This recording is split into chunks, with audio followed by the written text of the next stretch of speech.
नमस्कार, मैं हूं वंदना पांडे और आप देख रहे हैं के न्यूज इंडिया। बुलेटिन की शुरुआत करेंगे, उससे पहले हेडलाइंस। हिमाचल के चंबा में लैंडस्लाइड, 11 लोगों की मौत। मणिमहेश यात्रा पर निकले थे सभी लोग। उत्तराखंड के 3 जिलों में बादल फटा, कई लापता। पीएम मोदी को गाली मामले में बवाल, आरोपी गिरफ्तार। पटना में कांग्रेस ऑफिस पहुंचे बीजेपी कार्यकर्ता, पथराव हुआ, डंडे भी चले। असम दौरे पर गृह मंत्री अमित शाह, पीएम मोदी को गाली मामले में शाह बोले, राहुल में थोड़ी भी शर्म है तो मोदी जी और उनकी मां से भी माफी मांगे।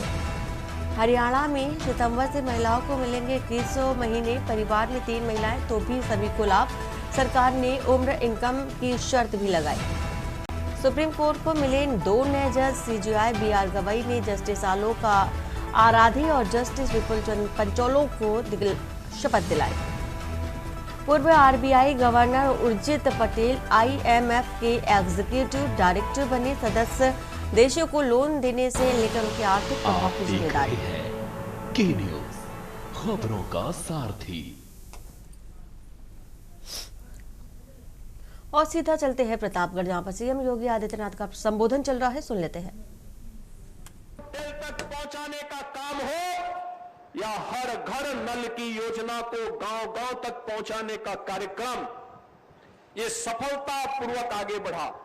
आज जब हर गरीब को पेयजल के लिए शुद्ध पानी उपलब्ध हो रहा है, हर खेत को पानी उपलब्ध किया जा रहा है, हर नौजवान के लिए रोजगार की सुविधा उपलब्ध करवाई जा रही है, हर गरीब को शासन की योजना में बिना भेदभाव के भागीदार बनाया जा रहा है, तो समाजवादी पार्टी और कांग्रेस को इससे सबसे ज्यादा पीड़ा हो रही है, क्योंकि इन्होंने अपने समय में कुछ नहीं किया और इसीलिए अभद्र भाषा का प्रयोग करके राजनीतिक मर्यादा को इन्होंने तार तार करने का काम किया है।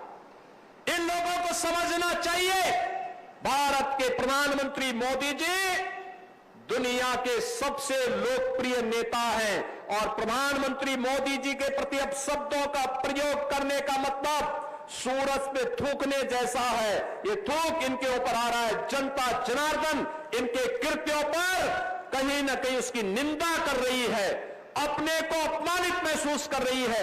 140 करोड़ भारतवासी अपने आप को अपमानित महसूस कर रहे हैं।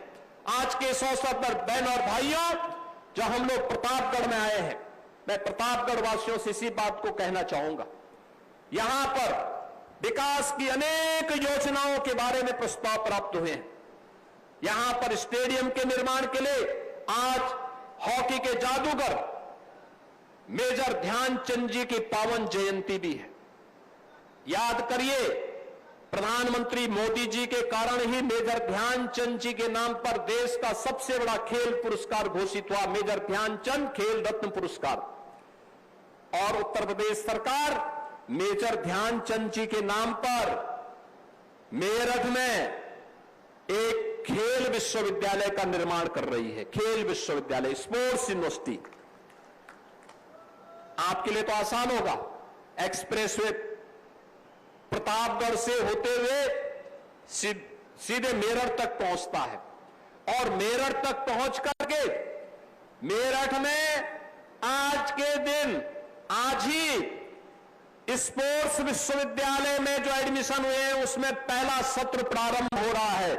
मेरठ के स्पोर्ट्स विश्वविद्यालय में पहले सत्र में एडमिशन लेने वाले उन सभी छात्रों को जो देश के अंदर प्रतिभाशाली खिलाड़ी बनने वाले हैं, उन सबको मैं बधाई देता हूं, अपनी शुभकामनाएं देता हूं। और प्रदेश सरकार का संकल्प है, जैसे हम लोगों ने हर जिले में एक मेडिकल कॉलेज खोला है, ऐसे ही हर कमिश्नरी में एक स्पोर्ट्स कॉलेज का भी निर्माण हम लोग करेंगे, खेल और खेलकूद की गतिविधियों को आगे बढ़ाने के लिए। ये देश के सामर्थ्य को प्रदर्शित करता है। मेजर ध्यानचंद हॉकी के जादूगर माने जाते हैं और मेजर ध्यानचंद भारत माता के ऐसे सपूत थे जिन्होंने 1928, 1932 और 1936 3 ओलंपिक में भारत को गोल्ड मेडल उपलब्ध करवाने का काम कराया था। ओलंपिक में भारत को गोल्ड मेडल मिले, यह कार्य मेजर ध्यानचंद और उस समय के हॉकी की टीम ने किया था। आज उन्हीं की स्मृतियों को जीवंत बनाए रखने के लिए हम सब यहां पर आए हैं। यहां के विधायक जी ने कहा है यहां के स्टेडियम के लिए जमीन आदि देने के लिए प्रस्ताव आ चुका है। सरकार उस पर बहुत शीघ्र कार्य करके खेल और खेलकूद की गतिविधियों को आगे बढ़ाने का काम करेगी। नगर पालिका परिषद प्रतापगढ़ में भारतीय जनता पार्टी का बोर्ड है और हमारी सरकार ने तय किया है हर जिला मुख्यालय की नगर पालिका परिषद को हम लोग स्मार्ट सिटी की तर्ज पर विकसित करने का काम करेंगे।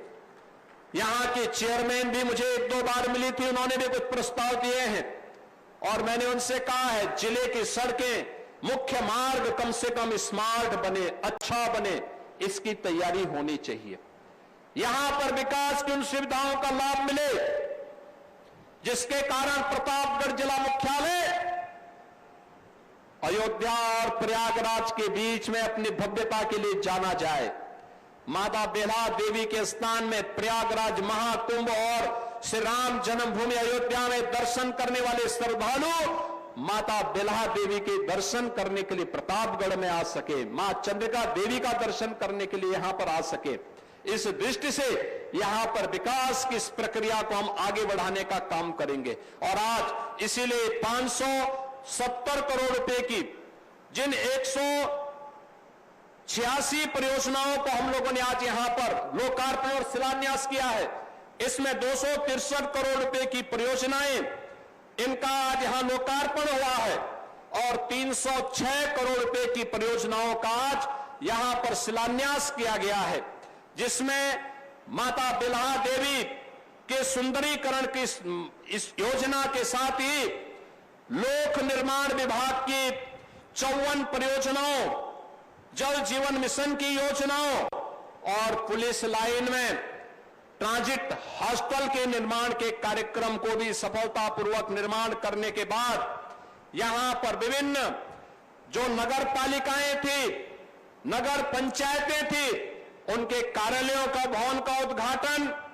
नगर पंचायतों में कल्याण मंडपम, गरीब की बेटी की शादी भी हो सके, कोई भी सार्वजनिक कार्यक्रम सस्ते में उपलब्ध हो सके, इसके लिए हर नगर निकाय में कल्याण मंडप बन रहे हैं।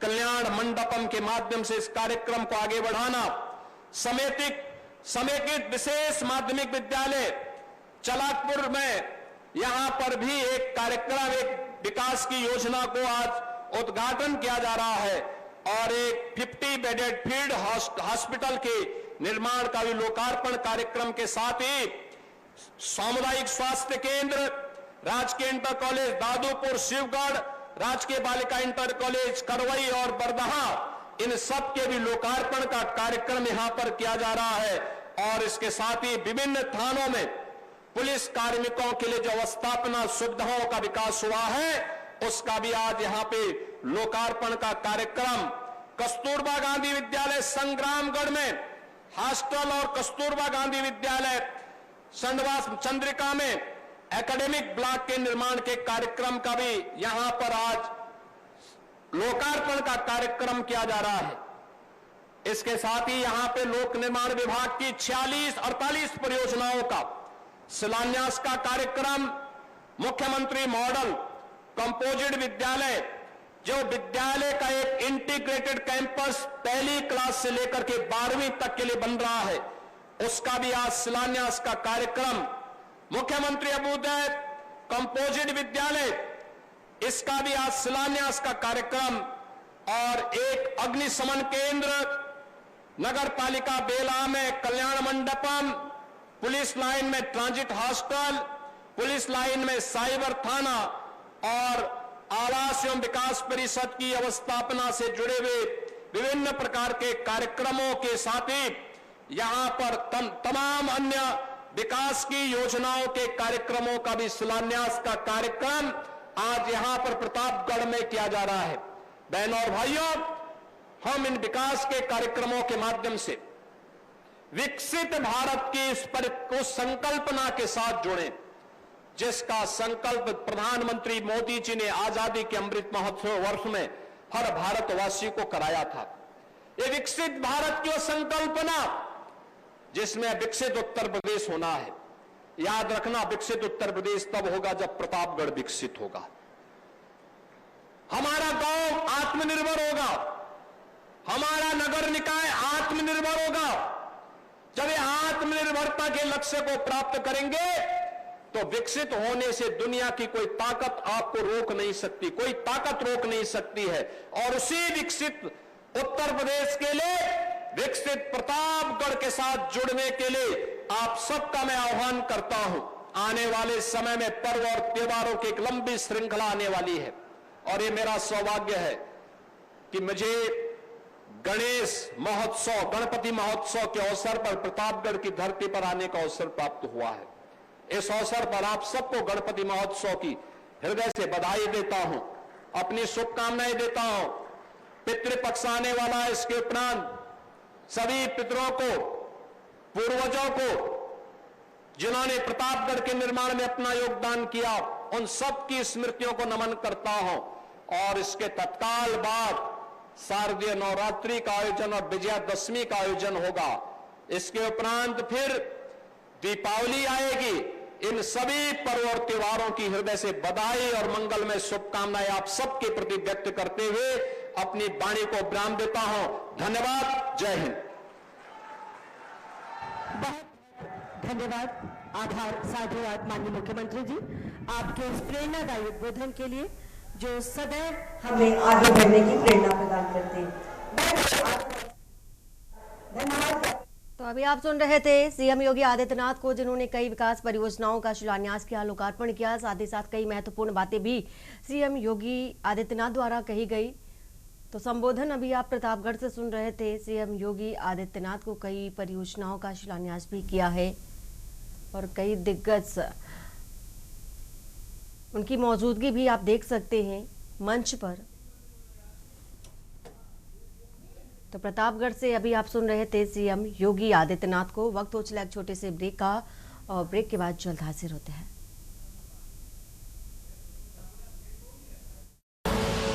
आप देख रहे हैं के न्यूज खबरों। ब्रेक के बाद आपका स्वागत है। सीएम योगी और रक्षा मंत्री का कल नोएडा दौरा है और सेक्टर 80 में डिफेंस कंपनी के कार्यक्रम में शामिल होंगे। राफेल एम फाइबर में ड्रोन निर्माण को एक नया प्रोत्साहन भी मिलेगा। साथ ही हेलीपैड निर्माण तेज और हिंडन एयरबेस से हेलीकॉप्टर से आएंगे नोएडा स्टेडियम में। तो शाम 5:30 बजे का कार्यक्रम होगा। ये संभावनाएं फिलहाल व्यक्त की जा रही है। 2500 पुलिसकर्मी की तैनाती भी रहेगी और सुरक्षा व्यवस्था चाक चौबंद रहेंगे। और नोएडा प्राधिकरण ने तैयारियों को अंतिम रूप भी दे दिया है।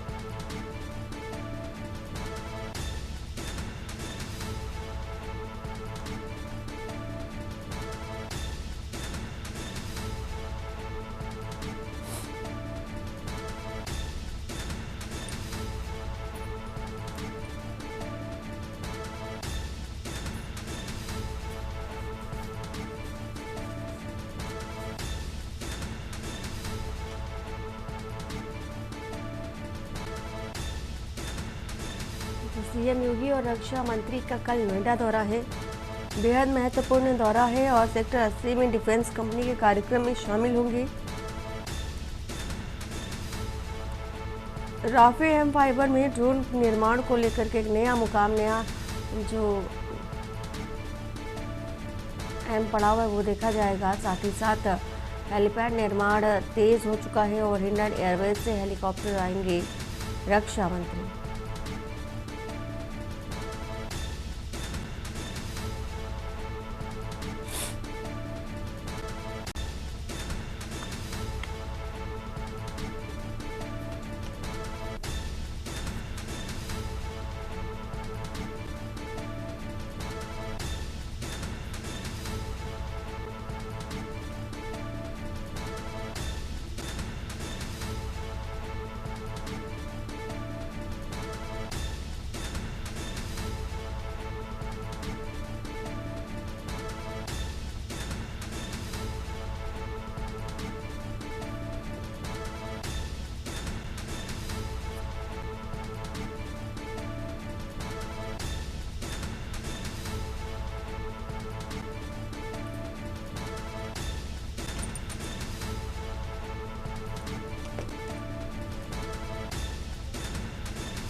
लखनऊ में विश्व हिंदू परिषद का विरोध प्रदर्शन देखा जा रहा है। संभल में हिंदुओं पर अत्याचार की रिपोर्ट से उबाल बना हुआ है और रिपोर्ट में संभल में हिंदू जनसंख्या घटकर मात्र 10% रह गई। विहिप ने हिंदू समाज के समर्थन में मोर्चा भी संभाला है और कल कार्यकर्ताओं का संभल दौरा और पीड़ितों से कार्यकर्ता सीधी मुलाकात करेंगे। हिंदुओं को आत्मरक्षा कानूनी सहायता के उपाय बताएंगे। बिहार में पीएम पर अपशब्दों का प्रयोग देश भर में निंदा का एक विषय बना हुआ है और विश्व हिंदू परिषद ने इसे राष्ट्र के सम्मान पर हमला भी बताया है।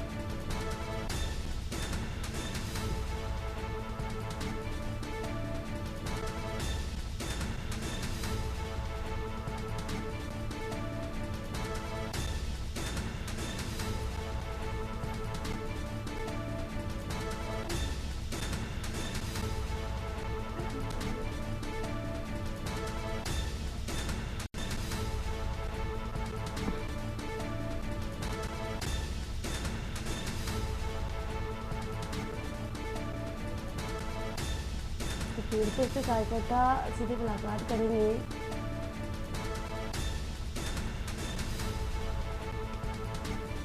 हिंदुओं को आत्मरक्षा कानूनी रूप से देखा जा रहा है। वहीं बिहार में अगर बात करें तो पीएम पर अपशब्दों का प्रयोग देश भर में निंदा हो रही है और लखनऊ में विश्व हिंदू परिषद का विरोध प्रदर्शन भी देखा जा रहा है।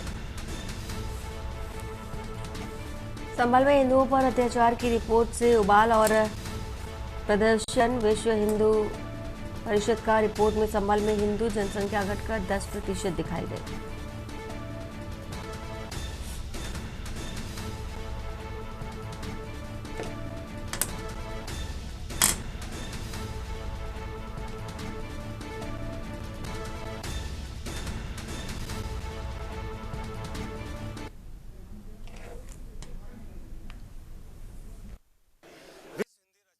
के प्रदेश अध्यक्ष इस वक्त गोपाल जी हमारे साथ हैं। जिस प्रकार से संभल का मामला है, प्रधानमंत्री के ऊपर जो आपत्ति पड़ी टिप्पणी की गई है, इसको लेकर के आइए हम उनसे जानते हैं क्या कि जिस प्रकार से संभल का जो मामला सामने आया सबसे पहले, तो उसके बारे में क्या कहना है आपका? देखिए, संभल में जो रिपोर्ट 15% आई है, मैं विश्व हिंदू रक्षा परिषद का अंतर्राष्ट्रीय अध्यक्ष होने के नाते हमारे यहाँ जो रिपोर्ट आ रही है 10% से ज़्यादा हिंदू वहाँ नहीं है। बाकी जो पलायन हुए हैं उनमें भी कई लोगों की हत्या हुई है। 1 लाख से ज़्यादा आज़ादी के बाद लोगों की हत्या हो चुकी है और आज इस्लामी राष्ट्र बनाने की योजना चल रही है। तो और ये देखिए, देश के प्रधानमंत्री को क्या कहा जा रहा है, इतना अपशब्द कहा जा रहा है। तो विश्व हिंदू रक्षा परिषद जो है वो निश्चित रूप से सनातन धर्म की मजबूती और जो भी हमारे हिंदू भाई हैं उनके साथ अगर कोई भी प्रकार की कोई घटना होती है, जानकारी होने पे हम लोग खड़े रहते हैं और खड़े रहेंगे। और सबसे बड़ी चीज़ ये है कि प्रधानमंत्री मोदी जी के सम्मान में विश्व हिंदू रक्षा परिषद है मैदान में, क्योंकि विश्व हिंदू रक्षा परिषद जो स्थिति है वो देख कर आज अगर मोदी जी नहीं रहेंगे तो देश में कोई ऐसा प्रधानमंत्री नहीं है जो वास्तव में सबका साथ सबका विकास कर सके। इसमें हिंदू, मुस्लिम, सिख, ईसाई सबको लाभ मिल रहा है। जिस प्रकार से देखा जाए कि लगातार जो है विपक्षी दल सरकार को घेर रहे हैं, उनका हिसाब चाहे वो अखिलेश यादव हों विपक्षी दल में, चाहे पूरा इंडिया गठबंधन, वो लगातार कह रहा है कि वोट चोरी के माध्यम से उन्होंने सरकार बनाई है। और इसको लेकर ये देखिए, वोट चोरी अगर करना रहता तो ये लोग भी सत्ता में तो क्यों नहीं वोट चोरी किए? सत्ता में पहले रहे ना, सेंट्रल में रहे, स्टेट में रहे। तो ये आरोप लगाना तो साधारण बात है, कोई भी आरोप लगा सकता है। और वोट देहात का काम तो सच पूछिए तो विपक्ष के लोग कर रहे हैं। तो ऐसी स्थिति में वो क्या कहेंगे, क्या करेंगे, वो वही जानते हैं। अगला कदम क्या होगा आपका? जिस प्रकार से कल 3 बजे हम लोग जा रहे हैं संभल, कल 3 बजे हम सभी लोग संभल जा रहे हैं।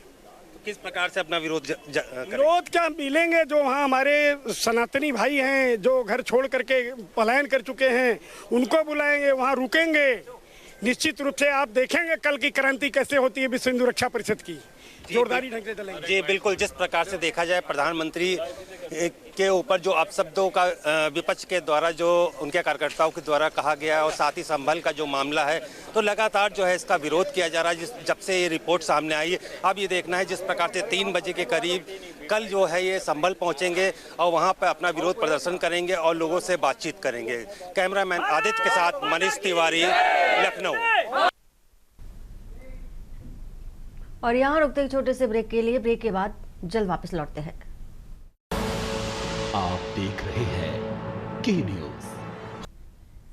ब्रेक के बाद आपका स्वागत है। मथुरा के फरे विकासखंड स्थित प्राथमिक विद्यालय भाई में छात्राओं से सफाई कराए जाने का वीडियो सोशल मीडिया पर वायरल हो रहा है। वीडियो में छात्राएं कक्षाओं में झाड़ू पोछा लगाती नजर आई और जिससे अभिभावकों में नाराजगी फैल गई। ग्रामीणों का कहना है कि वे बच्चों को पढ़ाई के लिए स्कूल भेजते हैं, ना कि सफाई करने के लिए।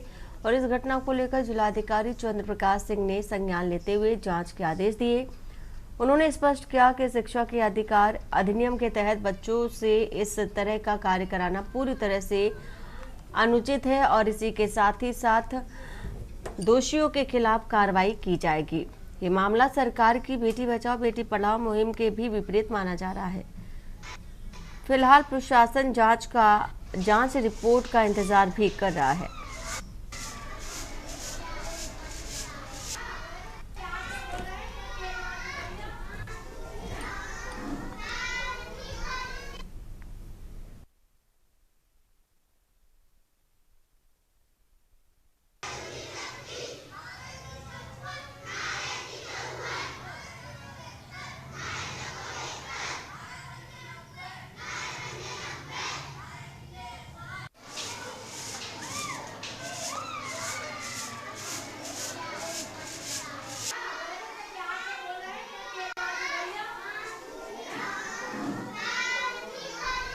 मथुरा से ये तस्वीर आपको दिखा रहे हैं जहाँ और बच्चों से सफाई कराई जा रही है। रिपोर्ट आने के बाद ही कार्रवाई की बात कही जा रही है। विद्यालय में छात्राओं का जो ये सफाई करते वीडियो है सोशल मीडिया पर वायरल हो रहा है और वहीं बेटी बचाओ बेटी पढ़ाओ मुहिम को भी पलीता लगाती है तस्वीर आपको दिखा रहे हैं मथुरा से। को करवाते हैं ये स्वेटर मैडम ये कहा सर रोज ही सुबह करवाती हूँ। अच्छा, तो पोछे लगवाते सब पोछा झाड़ू।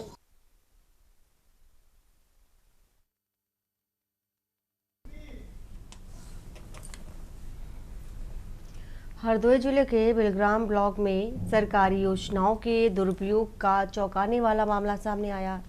ग्राम पंचायत पिंडारी के मजरा मदारा निवासी अनंतराम जो जीवित है, उनकी पत्नी भगाना विधवा पेंशन का लाभ उठा रही थी।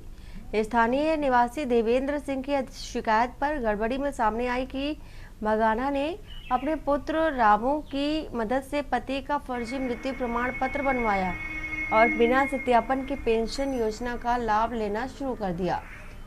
जांच में यह भी सामने आया कि अनंतराम स्वयं वृद्धावस्था पेंशन का लाभ ले रहे थे।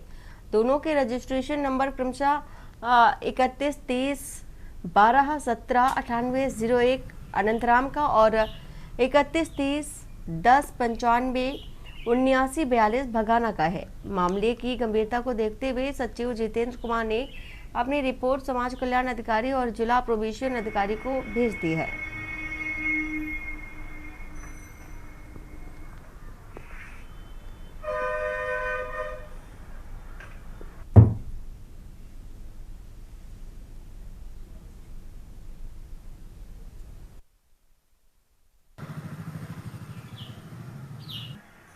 हमारे जो अनंतराम हैं और उनकी पत्नी भगाना, तो अनंतराम जो है वृद्धावस्था पेंशन ले रहे हैं और उनकी पत्नी भगाना है जो वो विधवा की पेंशन ले रही हैं।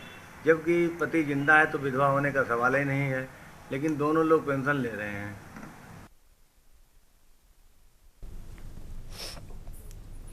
खबर सहारनपुर से आपको बताने जा रहे हैं, जो बिहार के दरभंगा में आयोजित कार्यक्रम के दौरान कांग्रेस नेता राहुल गांधी और द्वारा देश के प्रधानमंत्री और उनकी माता पर की गई अशोभनीय टिप्पणी से भाजपा कार्यकर्ताओं में रोष देखा जा रहा है। भाजपा कार्यकर्ताओं ने राहुल गांधी का पुतला फूंका और महामहिम राष्ट्रपति जो संबोधित ज्ञापन एसडीएम को बेहट को सौंपा है और भाजपा कार्यकर्ता डीसीडीएफ चेयरमैन सोनेंद्र राणा, पूर्व जिलाध्यक्ष विजेंद्र कश्यप, जिला पंचायत सदस्य रामू चौधरी, मुजफ्फराबाद ब्लॉक प्रमुख प्रतिनिधि योगेश पुंडेर की अगुवाई में बेहट तहसील मुख्यालय पहुंचे, जहां कांग्रेस नेता राहुल गांधी का पुतला फूंका और जमकर नारेबाजी की। इसके बाद महामहिम राष्ट्रपति को संबोधित ज्ञापन एसडीएम बेहट को सौंपकर राहुल गांधी की लोकसभा सदस्यता रद्द किए जाने और विपक्ष के नेता पद से भी बर्खास्त किए जाने की मांग की।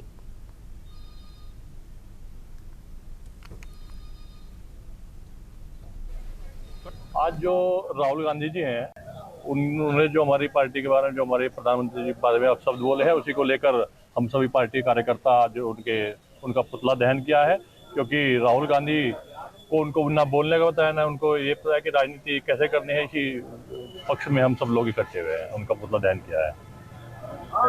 जिस प्रकार इस देश के एलओपी हैं, विपक्ष के नेता, वो लगातार अशोभनीय टिप्पणी हमारे प्रधानमंत्री जी के ऊपर करते आ रहे हैं।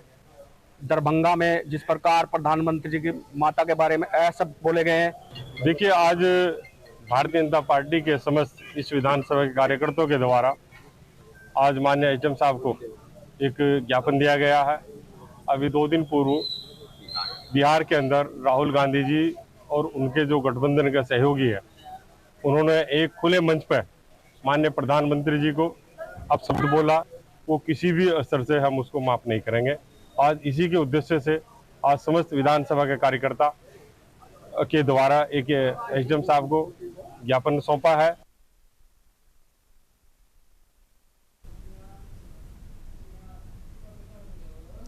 और बिहार से खबर बताने जा रहे हैं आपको। बिहार से आ रही है इस बीच खबर, बिहार के बता रहे हैं बिहार के पटना से खबर।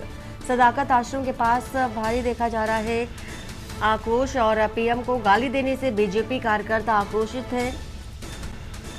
गुस्साए बीजेपी कार्यकर्ताओं ने कांग्रेस दफ्तर घेरा है। ये बड़ी खबर आपको बता रहे हैं इस वक्त की, और ये तस्वीर भी आपको दिखा रहे हैं। कांग्रेस दफ्तर का गेट तोड़ करके अंदर घुसने का प्रयास।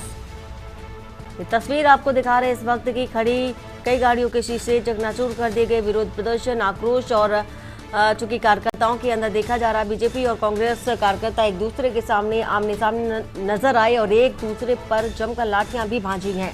तो ये तस्वीर आपको दिखा रहे हैं बिहार के पटना से, जहां पर पथराव हुआ है। लाठी चलने से कई लोग घायल हुए हैं और ये बताया जा रहा है कि राहुल गांधी द्वारा अशोभनीय टिप्पणी किए जाने पर प्रधानमंत्री पर विरोध प्रदर्शन और बवाल की ये तस्वीर। भारी संख्या में पुलिस बल भी तैनात है और कांग्रेस कार्यकर्ताओं ने मंच से पीएम को अभद्र टिप्पणी से संबोधित किया। गाली देने वाला कार्यकर्ता किया जा चुका है गिरफ्तार।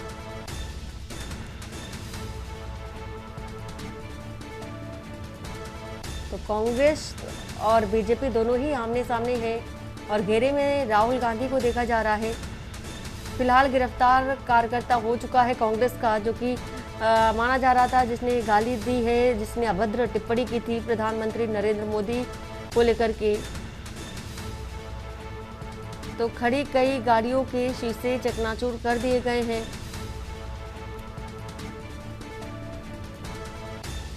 और कांग्रेस नेता शैलेंद्र सिंह बिहार से हमारे साथ जुड़ चुके हैं। शैलेंद्र जी, जिस तरह से देखा जा रहा है उग्र आंदोलन और प्रदर्शन, आक्रोशित लोग बीजेपी के हों या कांग्रेस, दोनों के ही आमने सामने बिहार में देखे जा रहे हैं और जिस तरह की टिप्पणी की गई उसको लेकर के आप क्या कहना चाहेंगे? देखिए, इससे भाजपा की चाल चरित्र चेहरा उजागर हो रही है। अब जिसने मंच से गाली दी थी वो भाजपा के अल्पसंख्यक मोर्चा का ही आदमी निकला।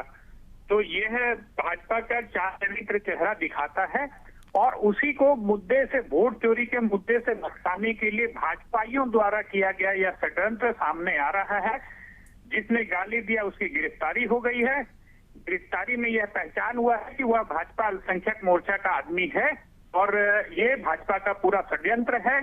और वोट चोरी के मुद्दे से भटकाने के लिए आज भाजपाइयों ने रैली निकाली, सदाकत आश्रम में हमला किया, कांग्रेसियों को मारा पीटा है और दंगाई अपने चुनाव आते ही दंगाई इस तरह का दंगा करते हैं। शैलेंद्र जी, जब आपका कहना है कि वो बीजेपी का कार्यकर्ता था और उसे गिरफ्तार किया गया, तो फिर ऐसा आंदोलन क्यों, फिर ऐसी तस्वीरें क्यों? दोनों ही ओर से लाठी डंडे चले हैं। देखिए, अगर आप हमला करेंगे तो बचाव में लाठी डंडा चलेगा ही। क्या कांग्रेसी कार्यकर्ता बचाव में चला रहे हैं? भाई, उनको अगर मार्च शांतिपूर्व निकालना था तो सदाकत आश्रम के अंदर क्यों घुसे? तो वो तो कांग्रेस कार्यालय में घुस करके मारपीट कर रहे हैं। ये तो सामने दिखाई दे रहा है, सब लोग देख रहे हैं, तस्वीरें में देख रहे हैं और वीडियो में देखा जा सकता है कि वो मार्च अगर निकालना था तो उनको गांधी मैदान के पास में निकालना था मार्च। सदाकत आश्रम पहुंच करके झगड़ा करना, ये तो साफ दर्शाता है कि गुंडी कर रहे हैं और गुंडा राज चला रहे हैं। तो आगे क्या जो जी, और वो जो लड़का निकला है जिसकी गिरफ्तारी हुई है कल, वो लड़का भाजपा आईटी सेल का आदमी निकला है, भाजपा अल्पसंख्यक मोर्चा का है। तो ये तो साफ प्रतीत हो रहा है कि ये भाजपाइयों द्वारा षड्यंत्र किया गया है और षड्यंत्र का परिणाम है कि ऐसा दिखा करके। ठीक है सर, आप हमारे साथ बने रहिए। बंटी सिंह बिहार से हमारे साथ बीजेपी नेता जुड़े हुए हैं। बंटी जी, ये तस्वीर आपको दर्शकों को दिखा रहे हैं, कांग्रेस जो कार्यालय है वहां पर प्रदर्शन चल रहा है और बीजेपी की ओर से लाठी भांजी गई है कांग्रेस कार्यकर्ताओं पर, क्या कहना चाहेंगे आप?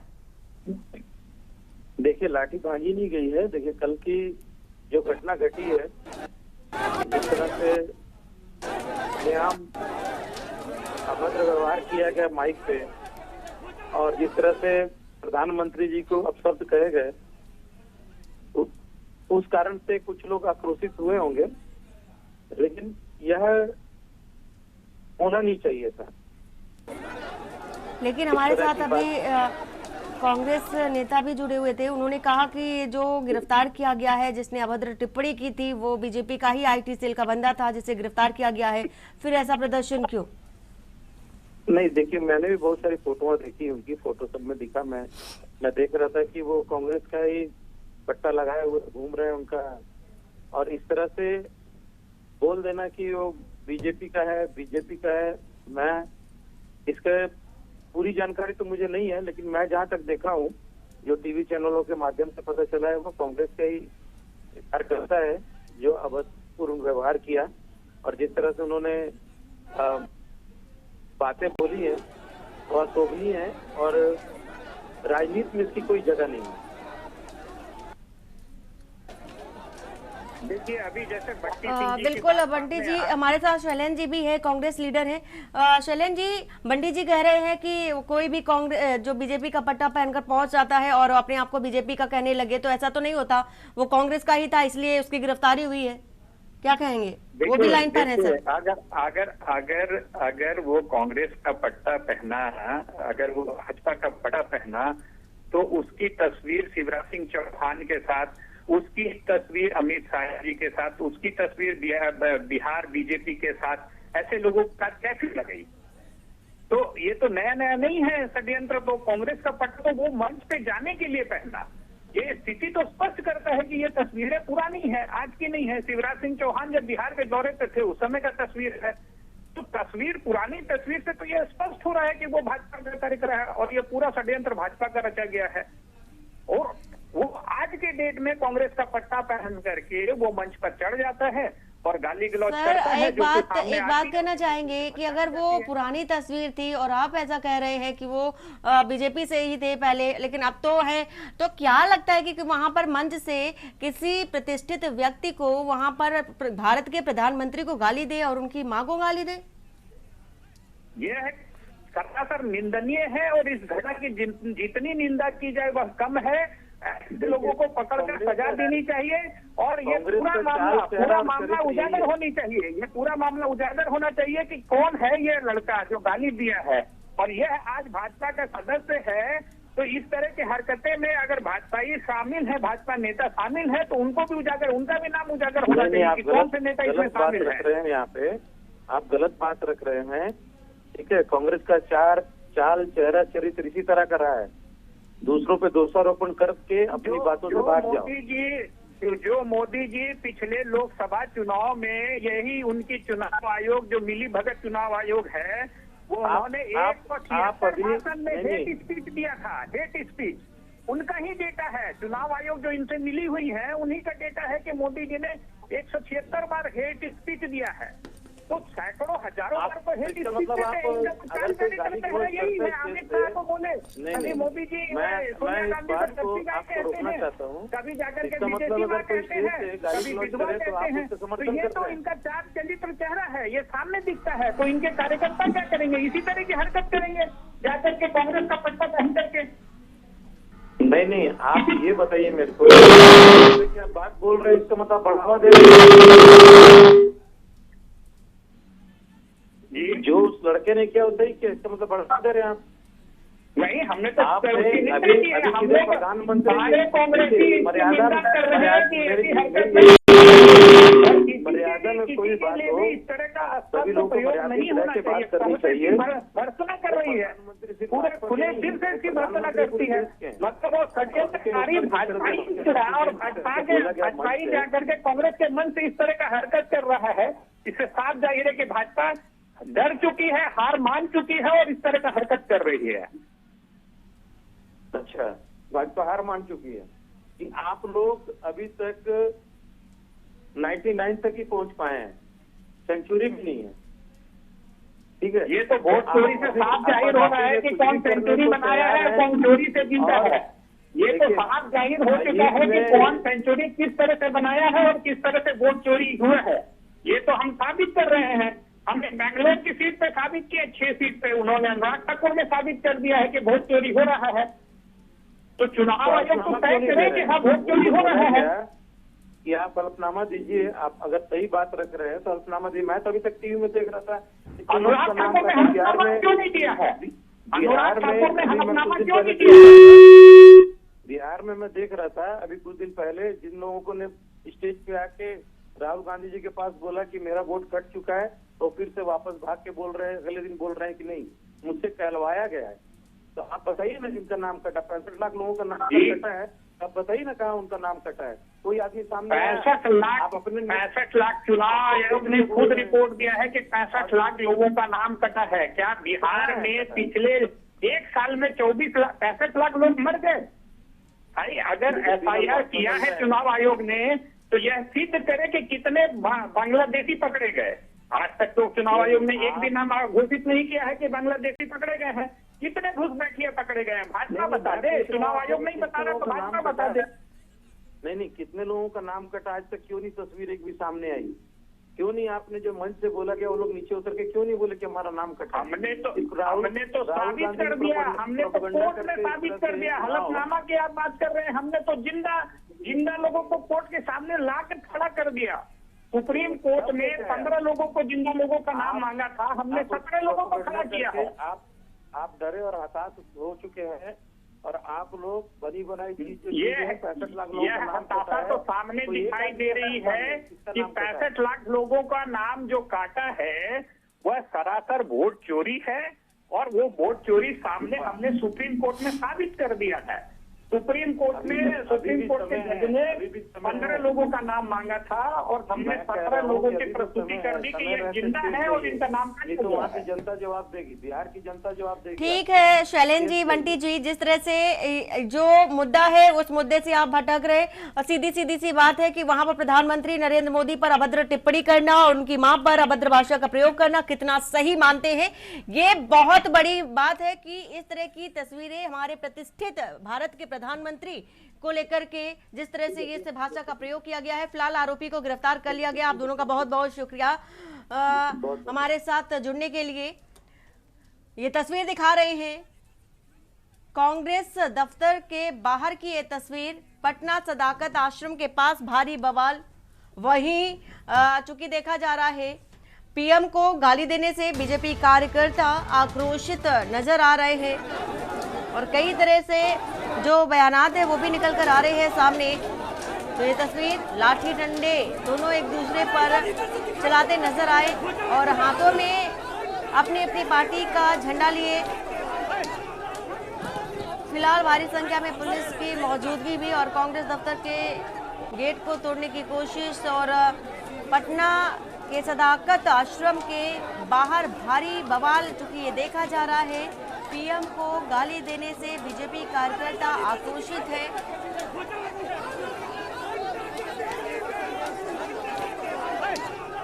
और हाथ में तख्तियां लेकर के विरोध प्रदर्शन और मां का अपमान बर्दाश्त नहीं। तरह तरह के जो तख्तियां हैं वो आप देख सकते हैं बीजेपी कार्यकर्ताओं के हाथों में। वही दोनों ही पार्टियां अपने अपने झंडे को लेकर के एक दूसरे पर चलाती नजर आ रही है। तस्वीर आपको दिखा रहे हैं पटना से। और पटना से हमारे संवाददाता राजेश कुमार जुड़े हुए हैं। राजेश, जिस तरह की तस्वीर दिखा रहे हैं कांग्रेस दफ्तर के बाहर की ये तस्वीर, और दोनों ही जो दल के कार्यकर्ता हैं आपस में भिड़ते नजर आ रहे हैं, क्या देखा जा रहा है इस समय?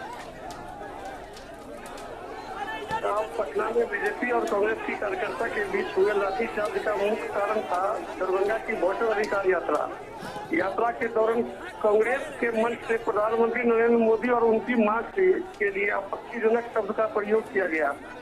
मामला इसको लेकर राजधानी पटना में तनावपूर्ण स्थिति उत्पन्न हो गई। बिल्कुल राजेश, तनावपूर्ण स्थिति तो देखी जा रही है, लेकिन अगर बात करें इस स्थिति को नियंत्रण करने के लिए क्या वहां पर पुलिस बल को देखा जा रहा है भारी संख्या में? क्योंकि आपस में दोनों ओर से झंडों की मार देखी जा रही है, लाठियों की मार देखी जा रही है। पुलिस बल की बात करें तो पुलिस बल के कारण ही स्थिति नियंत्रण में किया गया है।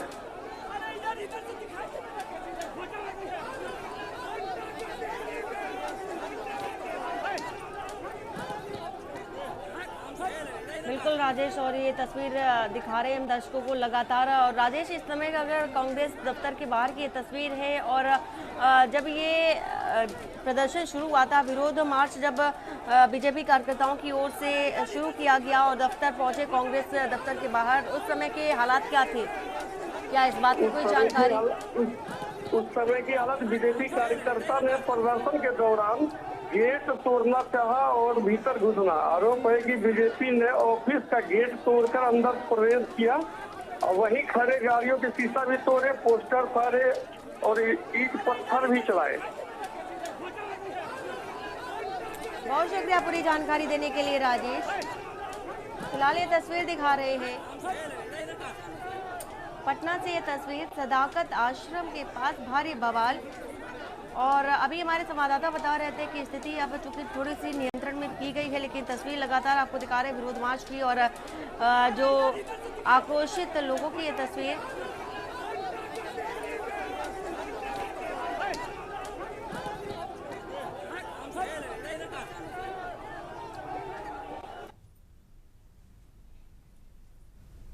कानपुर के नवाबगंज थाना क्षेत्र के लक्ष्मणपुरवा गांव में बाढ़ के पानी में डूबकर एक किसान की मौत हो गई। जानकारी के मुताबिक मृतक रामपाल खाना खाकर टहलने निकला था, जो कि रात के अंधेरे में गहरे गड्ढे में चला गया। उधर चीख पुकार सुनकर के मौके पर पहुंचे ग्रामीणों ने कड़ी मशक्कत के बाद युवक को बाहर निकाला और आनन फानन में उसे लेकर अस्पताल पहुंचे, जहां डॉक्टरों ने मृत घोषित कर दिया। सूचना मिलते ही नवाबगंज थाने की पुलिस मौके पर पहुंची और शव का पंचनामा कर उसे पोस्टमार्टम के लिए भेज दिया है। साथ ही ग्रामीणों को भी सतर्कता बरतने के निर्देश दिए हैं। फिलहाल लक्ष्मणपुरवा, चैनपुरवा आदि इलाकों में गंगा का पानी अब कम हो रहा है, और लेकिन खेत के आसपास के जो गड्ढे हैं उनमें 10 फीट से अधिक पानी अभी भी भरा हुआ है।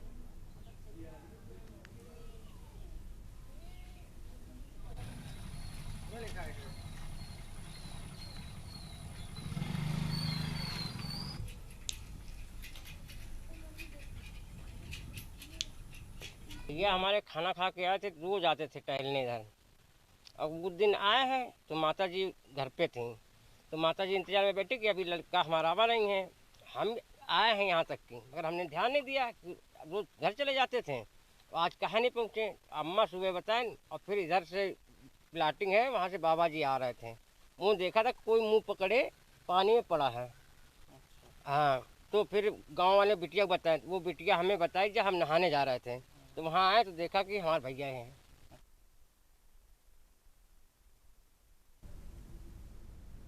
कानपुर देहात जिले के रसूलाबाद प्राथमिक स्वास्थ्य केंद्र की जहां सरकारी समय है ओपीडी खुलने का सुबह 8 बजे और लेकिन अस्पताल में 8:30 बजे से 10 बजे तक कोई भी डॉक्टर नहीं आया। मरीज डॉक्टर साहब का इंतजार कर रहे हैं और ओपीडी में कोई भी स्टाफ नहीं है जो पर्चा काट सके। मरीजों का कहना है कि हम घंटों से इंतजार कर रहे हैं, ना डॉक्टर है ना ही पर्चा काटे जा रहे हैं। लोगों के आरोप अधीक्षक अस्पताल में आवास होने के बावजूद अपने घर से जब समय मिलता है तब अस्पताल में पहुंचते हैं। मरीजों का कहना है कि हम 20 से 25 किलोमीटर से अस्पताल आते हैं लेकिन डॉक्टर कभी समय पर नहीं मिलते, जबकि इन दिनों वायरल फीवर चल रहा है और इलाज न मिलने से मरीजों को काफ़ी समस्या हो रही है। सवाल उठता है कि सरकार एक तरफ करोड़ों रुपए सुविधाओं के लिए मुहैया कराती है लेकिन अव्यवस्था को लेकर कहीं ना कहीं स्वास्थ्य सिस्टम पर सवाल खड़े हो रहे हैं।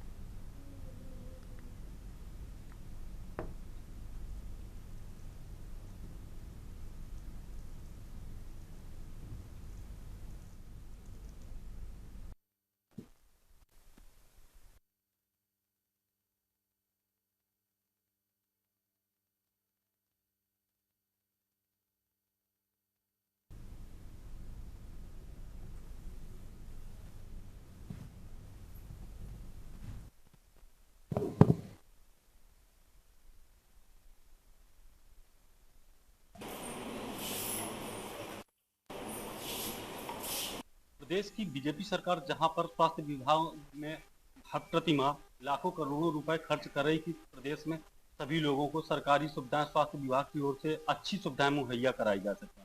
हम इस वक्त कानपुर देहात के रसूलाबाद सामुदायिक स्वास्थ्य केंद्र पर मौजूद हैं। ये चिकित्सा अधीक्षक कक्ष है, यहाँ पर हम मौजूद हैं और इस जगह अभी तक ये कुर्सी खाली पड़ी हुई है। यहाँ पर कोई अभी आया भी नहीं है। जो कि पीड़ित जो है मरीज हैं वो यहाँ पर आ चुके हैं और वो 15 किलोमीटर या 20 किलोमीटर दूरी से सफ़र करके आए हैं इस बात के लिए कि जो है वो वहाँ पर जाएंगे और डॉक्टर साहब देखेंगे, लेकिन यहाँ पर कोई भी अभी मौजूद नहीं है। जबकि उत्तर प्रदेश सरकार का एक ये नियमावली के अनुसार वहाँ के चिकित्सा अधीक्षक जो भी है वो वहाँ पर वहीं के आवास पर ठहरेगा, रुकेगा, लेकिन यहाँ कुछ ऐसा देखने को नहीं मिला। मरीज यहाँ पर डॉक्टर का इंतजार कर रहे हैं इतनी देर के बावजूद। अब देखना ये होगा कि क्या कार्रवाई होती है। कानपुर देहात से के न्यूज के लिए बलराम चतुर्वेदी। प्रदेश की स्वास्थ्य सेवाओं को बेहतर बनाने के लिए जहां प्रदेश की सरकार लाखों करोड़ों रुपए खर्च कर रही है, लेकिन अगर इसकी जमीनी हकीकत पर परखी जाए तो मामला इससे कुछ अलग ही दिखाई पड़ता है। हम इस वक्त कानपुर देहात की रसूलाबाद में सामुदायिक स्वास्थ्य केंद्र पर पहुंच चुके हैं। देख सकते हैं कि यहाँ पर पंजीकरण कक्ष है। यहाँ पर जो है अभी तक कोई यहाँ पर बैठा नहीं है। जो भी यहाँ पर पीड़ित या आ रहा है, बीमार मरीज आ रहे हैं, वो केवल पर्चे बनवाने के लिए एक कतार में बैठे हैं। डॉक्टर यहाँ पर मौजूद नहीं है और यहाँ पर पंजीकरण संख्या में भी कोई नहीं है। अब देखना ये होगा कि जो है कि इतने रुपए करोड़ों खर्च होने के बाद धरातल पर जी ये भैया बता रहे हैं जी, क्या नाम है आपका? डॉक्टर ब्रजेश कुमार। आप यहाँ पर क्या हैं? एमओ है, मेडिकल ऑफिसर हैं। तो यहाँ पंजी आप ही पूरा देखते हैं, इंचार्ज हैं? इंचार्ज नहीं मैं मेडिकल ऑफिसर है। पंजीकरण में कौन बैठे हैं? यहाँ खाली पड़ा हुआ है। पंजीकरण में वार्ड बॉय बैठता है। वार्ड बॉय बैठता है, वही पर्चे बनाते हैं। कहाँ पे लग वार्ड बॉय का नहीं बता सकता हूँ, मैं तो ड्यूटी हूँ। जो आपने अभी कहा कि कोई डॉक्टर नहीं है, उसका मैंने आपको वो कहा था। मरीज बैठे, दोनों विंगे देखनी होती हैं। इमरजेंसी वाले डॉक्टर को महिला विंग और ये विंग दोनों विंगे देखनी। पीएससी प्रभारी डॉक्टर अमित सिंह, वो मैंने बता। ये तो शासनादेश है कि पूरी जारी उसकी आवाज। ये आप उसका जवाब उन्हीं से बता, मैं नहीं बता सकता हूँ। मैं इमरजेंसी मेडिकल ऑफिसर इस समय हूँ, ठीक है। वहाँ भी देखना मुझे, यहाँ भी देखना, नाइट ड्यूटी भी कर रहे हैं, दोनों चीज़ें होती हैं। ये रहे यहाँ के जो बता रहे हैं कि मैं यहाँ का जो है इमरजेंसी डॉक्टर हूँ, मेरी यहाँ पर ड्यूटी है। यहाँ पर बात करने पर उन्होंने स्वयं बताया कि यहाँ पर पंजीकरण कक्ष में कोई भी नहीं है और ना ही यहाँ पर जो यहाँ के अधीक्षक हैं वो अभी तक मौजूद हैं। अब सरकार को देखना चाहिए कि किस तरह से स्वास्थ्य विभागों पर सुधार हो सके। कानपुर देहात से के न्यूज के लिए बलराम चतुर्वेदी।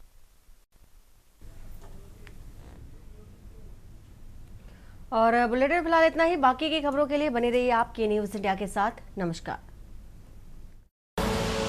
आप देख रहे हैं के न्यूज़।